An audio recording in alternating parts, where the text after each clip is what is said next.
get when you combine American muscle with true Brit grit? I'll tell you what you get, the undisputed fastest racing series in the whole of Europe. Welcome to Rockingham Motor Speedway. This is the 2005 SCSA Stock Car Championship. This is Thunder Racing at the Rock.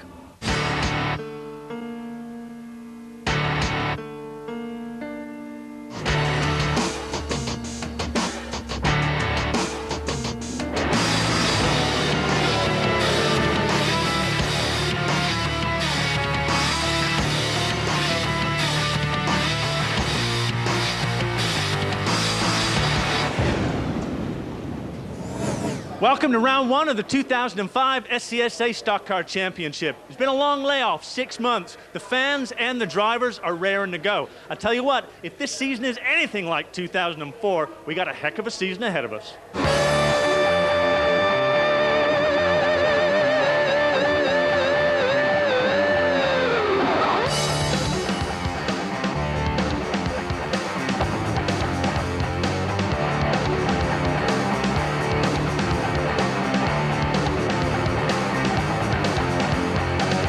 Well, there's some changes for the 2005 SCSA Championship. One of those is a new race director. No mean race car driver himself, Mark Clouster. Mark, give us a little idea what's new for this year. Well, there's quite a few things that are new. New program with SCSA, it's a new name.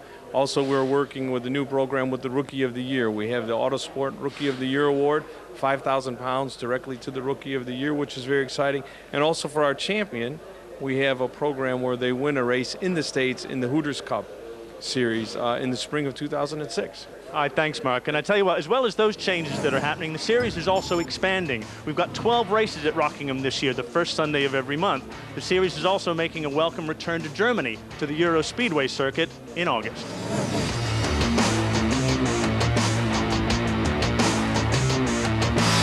Hey, man, the champ's back. Stevie Hodgson, nice to have you with us, buddy. Yeah, it's great to be back, and back with Talk Speed again with the new sponsors Xerox, and here to defend my championship. You had a good year last year. You can't expect to repeat that, can you? Well, I mean, we were pretty stout last year, and nobody's ever defended the title and won it, so that's my biggest motivation. And, you know, the lads want to win as many races as we can, so, you know, we've stepped up the game, and, you know, it's looking good.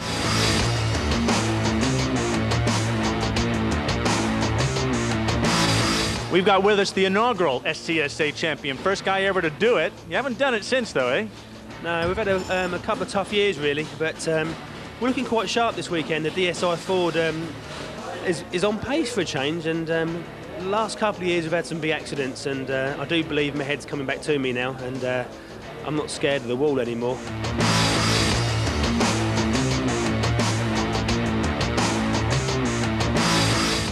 John, second in the championship 2004, your first time up on the podium. Can you go one better this year? Well, we can try. I'd like to finish second, but second would, I'd like to finish first, but second would still do. So a few podium positions would be nice.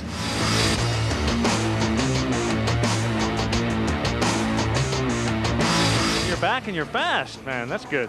Yeah, we're pretty good. Not as fast as we want to be, but as always, I always leave it a bit later on in the race to come quick. Last year I won right from the back of the grid, and it's all about making the car last, making your tires last, and then be quick at the end, and that's what I should be.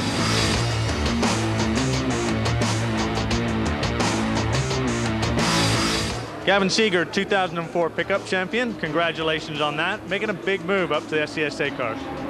Yeah, well, everybody's looking forward to it. We've brought a couple of crew members from last year's pickup team, so hopefully they can revert some of the information from last year into this year, and we'll see what happens.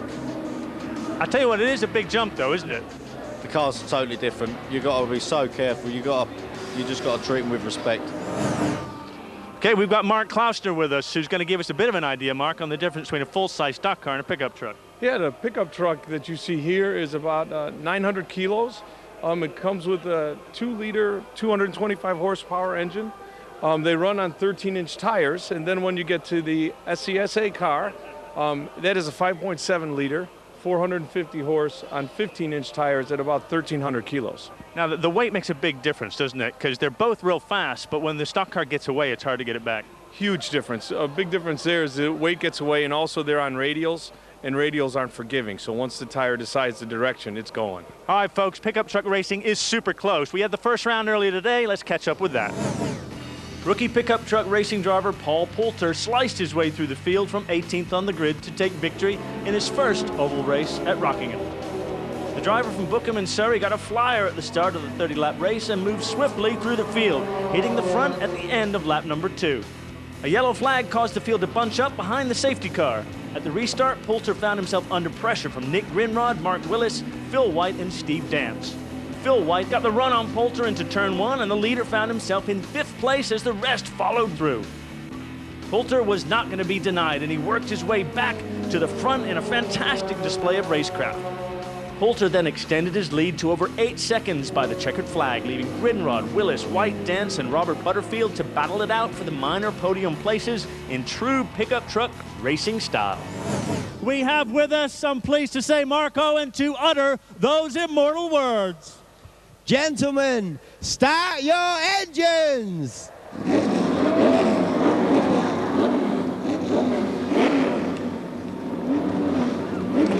Thank you for allowing me to utter those words. that is probably my greatest ever memory. Gentlemen, start your engines.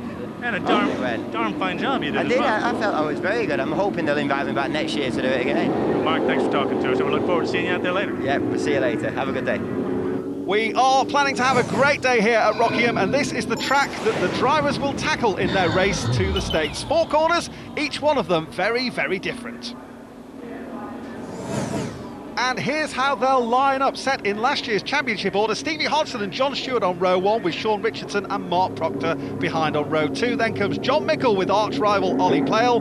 Michael Vergers returns along with Colin White, with Tony the Shark King and Mike Luck back on row 5. Ian McKellar Jr. and Phil Weaver make up row 6, with Hunter Abbott and Adam Jackson, Gavin Seeger and Shane Brereton, and then Keith White and Duncan Gray at the back of the grid. And for the sharper-eyed amongst you may have noticed that Mark Proctor has dropped to the rear of the field, to a gap there higher up on the grid. That's the view we'll see from the Owen Racing car of Gavin Seeger. Up ahead on the grid, Michael Vergers and the pace car already pulling in. So we are set to go here. A 60-lap race as ever at Rockingham, the 1.5-mile oval. Who will get the best of the drops? There's the Xerox machine of Stevie Hodgson. We go green. The 2005 season is underway, and from the inside of row 3, John Mickle looks to go to the inside of Sean Richardson. There's no room there, so it's double wide racing through turn 1, with Ollie Playle, the youngster, on the outside in the 88 car, and down on the inside, the Darkness car of Sean Richardson, under huge pressure, both of those two from behind them, with the 66 DSI Anydox car of John Mickle and the CWS racing machine of Colin White tucked in alongside him. They will continue to be double wide. Vergers hunting around, trying to work out who will offer the best opportunity for him to go through. Oh, and Mickle fends off the challenge from a returning Colin White. Oh, we've got trouble at turn 4. A wreck at turn 4, Tony King and Ian McKellar Jr. and behind the concertina effect. There is the yellow flag. The yellow and red flag, incidentally, says there's debris on the track. Let's take a look at it. There is Tony King, gets into the back of Ian McKellar Jr.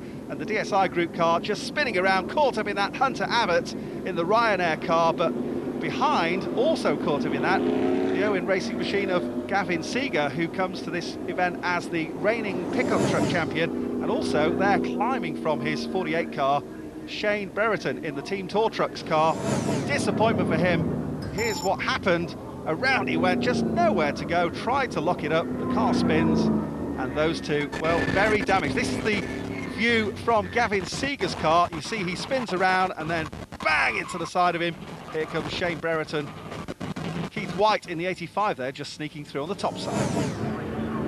I got the crew chief here at the number 97 machine. Not a good start for Gavin. Can you Not at all, no. tell us from your perspective what's going on? I only caught the end of it. At the end of it, I saw he got T-boned off somebody who couldn't obviously stop in time, so... You're getting much feedback from him on in-car radio? He's just trying to feel what the car's like now, so we'll know in another lap or so. Well, they're going to keep him racing in the number 97 Irwin cars. Like we say, not a good start for Gavin Seeger, but he's out back racing. Not a good start either for Ian McKellar Jr. He's been in to have that bodywork checked after that spin. And in fact, Rob's down there now with crew chief Craig Slater. And what happened with Ian McKellar Jr.'s car from his perspective? Well, I don't see what... I didn't get a clear shot of what happened there, but I've got a feeling it was Tony King as Ian come past and got clear. Tony King just shot up his rear end. Has he talked to you at all on the pit radio and said, you know, his view on it? Yeah, he's a bit knocked off because the car doesn't feel right now. Something's a little bit upset in the rear end, so I've got to have a quick word with him and find out what's going on. Nice timing, Rob. We're set to go green. Here we go. Stevie Hodgson, the Yorkshireman, will lead them away. John Stewart there in seconds. Sean Richardson in the darkness car, under pressure from Ollie Playle, who goes to the inside but then backs off. And John Mickle will go around the outside in the 66 car. So he will pick up 4th position. Dave, hold your line, mate. Hold your line. Inside, car outside. Piggy in the middle. And both clear. Clear behind. It's not clear behind Sean Richardson. They're ganging up behind him, but he has moved past John Stewart. He's taken John Mickle with him, so Stewart dumped 2 positions there. Colin White will also look to try and take a position away, but here comes the NEC Aspire, the West Tech prepared car of Michael Burgess, the light blue car down on the inside, double wide racing through turn 4. Brilliant stuff in this race for the States. And Burgess will be very happy to pick up that position. Well, Rob's got more news. He's down in the pit lane with the driver of the 48 car, Shane Brereton, making his debut here this weekend, a rookie driver. Shane, you know, tough luck for you, man, in this first race. Give us a little insight to what happened. Come through turn 4, I saw McKellar start to get out of shape, like he was going to spin, so I just slowly backed off. My spotter said go low, so I started to go low. Then I saw Gavin start to spin and I braked, and I spun. Just kept my foot on the brake, was going one way, and then I saw just Gavin roll down the track and collected him. You know, what more can you say, really? So great disappointment there for Shane Brereton, the Glastonbury-based driver. Meanwhile, you've seen Michael Burgess go ahead of Sean Richardson. Burgess now up to 3rd place, and disappointment for Gavin Seeger. Gavin has hit the wall in a fair old fashion there in the Irwin racing car, the 97 livery he shares with NASCAR Nextel Cup champion Kurt Busch. Well, we're under yellow here at Rockingham. Let's just check out what happened to Gavin. As you see, coming through turn 4, just gets loose and, oh, the back end goes away. That's a huge shunt. Well, Gavin's been in the wall a couple of times in his pickup truck in 2004, but he won the championship there, and he hopefully will bounce back during the rest of this race for the States in 2005, but there's a fair amount of work to be done there for the Kid Richardson racing team. Meanwhile, we are back green. Stevie Hodgson leads the field away. Ollie Playle gets a good start. John Stewart is the lone car at the top there, and in real trouble because Playle will go by him. And that means that Ollie Playle promotes himself up 1 position, but Stevie Hodgson has held the lead. Meanwhile, Rob's in pit lane with Gavin. Gavin, you know, tough break for you in race number 1 of your SCSA career. Give us your perspective on it. We was going all right. I think we was 3 laps in, and then obviously an incident started occurring into turn 4, which I saw. I managed to almost start to avoid it, and then I was tagged from behind. I'm not sure who it was who tagged me, but obviously in the same scenario as me. And that just pushed the car into everybody else. So great disappointment there for Gavin Seeger, but he'll bounce back. He is the reigning pickup truck champion, a victim of circumstances there. We've got a great battle going on here for 7th place, but also at the front of the pack, John Mickle is catching Stevie Hodgson, the 2 Torque Speed teammates. Bottom left of your screen is the battle between Hodgson and Mickle. Top of the screen there is to the inside, and 25 is Ian McKellar Jr. and 75 is John Stewart. We're looking from Michael Burgess' NEC Aspire car down on the bottom left. Can Mickle get to the inside here at turn 4? They go sweeping through the turn. Look how Burgess closes up on the 2 ahead of him. Meanwhile, top right of your screen, John Stewart trying to fight back on Ian McKellar Jr. 25, the black car of McKellar Jr. on the outside of him. John Stewart, and meantime also Hunter Abbott has got involved in that battle too, in the Ryanair car, the blue car there. Mike Locke also in that scrap, but here goes John Mickle, double wide with Stevie Hodgson down through turn 2, and Burgess will try and line himself up and follow them through as well. All happening here up and down the track, battles right the way throughout the field, but that's what this SCSA Racing for the States is all about. Meanwhile, here's Rob in pit road. Well, these are slick racing tires, and pretty soon everybody out in this race is going to need a new set. They're going to come in for pit stops real soon. Join us after the break.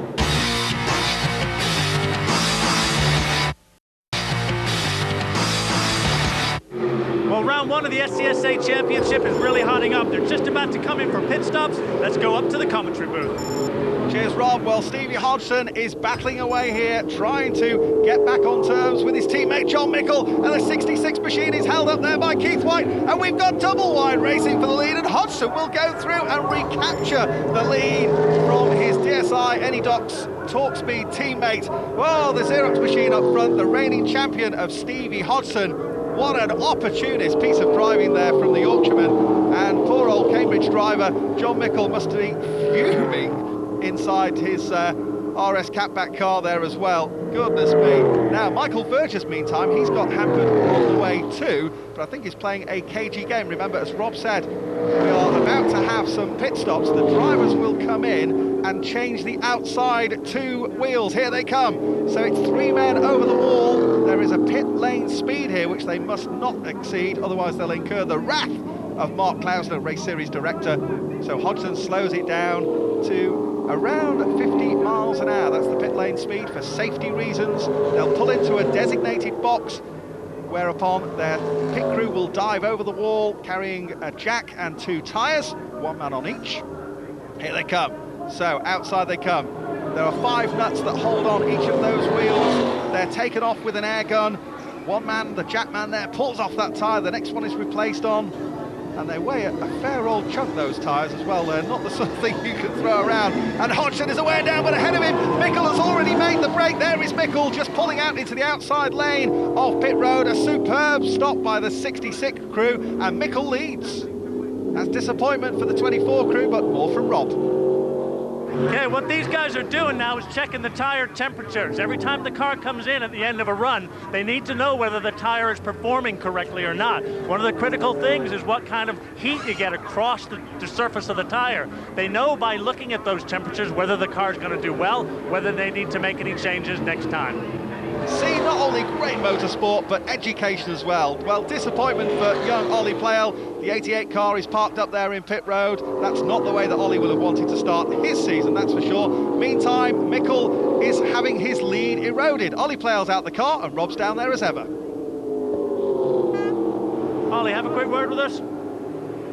Well, it's a great effort, Rob. Clearly, Ollie is not in the mood to talk to us right at this moment in time. I suppose you can understand that to some extent, and maybe he'll deem to talk to us later on. Meanwhile, let's get back to the race action, because Mickle is about to come under pressure from Hodgson. They're double wide here. Hodgson on the downside, on the inside line. That's got to be quicker through turn 2. Mickle will give up the position, or will he? Yes, he will. He knows that Mike Burgess is on his way through. Michael Burgess in 3rd place at the moment in the West Tech NEC Aspire car. Meantime, Rob is down in pit lane, this time with Tony King. I've got Tony King with me. Tony, you know, we always enjoy talking to you, man. We hate talking to you in these circumstances. Tell us what happened.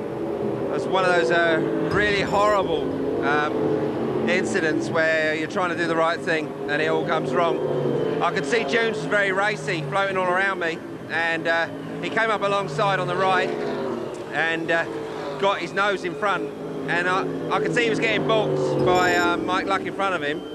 So I decided to get out of it a bit and let Jones drop down in front of me. As he came down in front of me, he's stomped on the brakes before, and his brakes were just a lot better than mine. I stomped on them too, and we just crept together, and I had the lightest touch on his back end. But that's all you need at these speeds. Yeah, they're doing 175 miles an hour as they arrive at the braking point there. And disappointment for Sean Richardson. Oh dear, the Lincolnshire driver with a cut left tyre. He's got a puncture. That means in that darkness car, the very, very pink darkness car as it is this year. Huge disappointment there for Sean, and he's at least got it parked out of the way, which means we won't go to yellow. So we're still green, and that means that the racing continues. Mickle will be, well, perhaps mixed emotions about that one. He would have liked the chance to get back on Stevie Hodgson's bumper, because Mickle there in that 66 DSI Talkspeed car is in 2nd place. Well, there's the moment that Sean Richardson cut that tyre. What a great job he did about keeping it out of the wall. Michael Burgess, the 3rd place man, also keeping out of his way. Well, that's good news. More from Rob in pit road. He was doing really well. He was quite happy with the car. Unfortunately, just radioed in. He said he had a bit of a puncture. So he's just had to pull it over and leave it where it is, I think. Well, that's great disappointment. Sean will bounce back though, tassels and all, as per the darkness. This is Michael Burgess making the move on the lapped car of John Stewart. John, the eldest driver in the race, finished second in the championship last year. Great asset to this Race to the Stakes Championship. You can see Michael Burgess there with a wave to John Stewart to say thank you for giving me the high side and keeping out of the way. That keeps Burgess momentum because he's chasing that man there. 2001 champion John Mickle. Here they are across the line. That's the gap back between second and third place. Stevie Hodgson, though, is checking out at the moment up at the front as the white flag has flown, and we head our way towards a checkered flag and what looks to be a terrific race for Stevie Hodgson. Only had 2 victories, would you believe, previously in SCSA racing, but he won the championship last year with some superb consistency. Mickle looks set to hold on to that second place in the 66 car. Burgess in third at the moment. Hodgson, meanwhile, ready to take the checkered flag. Here he comes out of turn 4, that long, seemingly never-ending corner, and the first race victory of the season to Stevie Hodgson, who takes the win in round 1 of the 2005 championship. Nice one, guys, well done. Hey, John, Milwaukee John. How you feeling, buddy? Good. A lot of hard work over the winter, and it all paid off today. Now, you always seem like such a cool customer, but inside, eh? Yeah, we have a few issues to deal with when we get back in, and looking forward to race 2. Calm, collected, almost horizontally laid back. That's John Leipold. Let's check out the race results then. There's confirmation. New point system this year, 200 points to the winner. Stevie Hodgson takes the victory ahead of Mickle, Burgess, Colin White superb in 4th, and John Stewart 5th, with Hunter Abbott, the rookie, in 6th. Brilliant stuff then from Stevie Hodgson. The packed grandstands here at Rockingham saluting his tremendous victory. Stevie Hodgson, come on over here, buddy. Hey, man, not a nice way to start the season. Yeah, it's just what we wanted. I mean, awesome race with my Talk Speed teammate, John, and we were close racing and there were some close calls, but, you know I can drive with him and he can drive with me, and, you know, what an awesome day for a new sponsor, Xerox, as well. Congratulations to Yorkshireman Stevie Hodgson. Meanwhile, his teammate John Mickle picked up that 2nd place on the podium. He must be well chuffed too, you would think. The DSI Next Stock's car was awesome today. I mean, the first half of the race, it was electric, and it went off towards the end a little bit, but all good to the Xerox car. I mean, he kept on it, and he nicked the win. So well done to John, but Michael Burgess pushed him hard, particularly in that middle part of the race in the NEC ASCAR car, and he's down there with Rob to report on his 3rd place. To finish 3rd is a good way to start the season. You know, last year was a lot of rolling about and a lot of crashing, and hopefully this is a good foundation to a championship effort. All right, you're looking forward to moving up a couple steps in round 2? Yeah, now I start 3rd, I'll just have to overtake 2 cars. Nice to see you back, buddy. Thank you. And we'll see that race next weekend here. Now, let's look at the Rookie Championship. Hunter Abbott in the Ryanair car leads the chase, 175 points ahead of Adam Jackson and Duncan Gray. Torque Speed and West Tech are obviously looking really strong as teams, and we expected that, but there seem to be 1 or 2 people further down the field, some of the rookies and stuff, who look like when they get it together, they're going to be quick, and that's going to be good. I think there's some real surprises coming in the field. I think there's a couple rookies out there that really did well. They did well in traffic. This was the first time for them to be in traffic, and to drive these cars in traffic is totally different than driving around by yourself. And they did great, and they handled the car well, and I think once they learn that edge in traffic, there'll be somebody to contend with. Hey, the race to the States is officially underway, huh? It's underway, and really was exciting. I thought it was a good race once it actually got running. You know, we had quite a bit of a yellow, but that's racing, and that's the way it's going to be. So I think it went okay. Congratulations to race winner Stevie Hodgson. We're back here at Rockingham next week with more Thunder Racing at the Rock and the race for the States.